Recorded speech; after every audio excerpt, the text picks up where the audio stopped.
इस पूरी वार्ता में इतनी बात तो साफ है कि जिस तरीके से हिंदुस्तान में बांग्लादेश बनने के बाद भी पिछले 50-60 साल से जिस तरीके की घुसपैठ होती रही है, उस पर कोई रोकथाम कारगर तरीके से लगी नहीं है। स्थिति यह है कि बांग्लादेश से उधर जम्मू कश्मीर, जहां जहां हमारे बॉर्डर हैं, उन जगहों से हिंदुस्तान में घुसपैठिए आते हैं।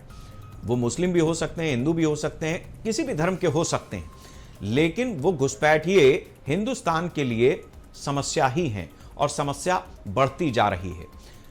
अच्छा एक स्टेप उठाया गया है केंद्र सरकार की तरफ से कि गृह मंत्री 3 दिन तक बिहार में डेरा जमा करके सीमावर्ती जिलों की ऐसी समीक्षा कर रहे हैं जहां की डेमोग्राफी बदल चुकी है। अब इस बदली हुई डेमोग्राफी पर जिस तरीके के निर्णय हो रहे हैं, हो सकता है कि आने वाले समय में वो पूरे देश में, देश के हर जिले के लिए एक नजीर बन जाएं।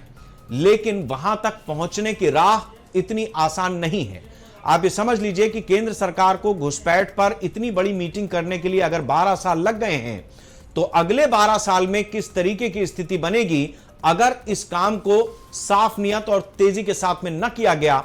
अगर यह मसला सिर्फ चुनावी होकर के रह गया, तो यह यकीन मानिए कि जिस तरीके की स्थिति घुसपैठियों ने हिंदुस्तान में बना करके रखी है, एक बार सरकार का कदम फेल होने के बाद उनका यह भरोसा और ज्यादा पुख्ता हो जाएगा कि हिंदुस्तान में सरकार किसी की भी हो, होना हवाना कुछ नहीं है। इसलिए जो कर रहे हो करते रहो।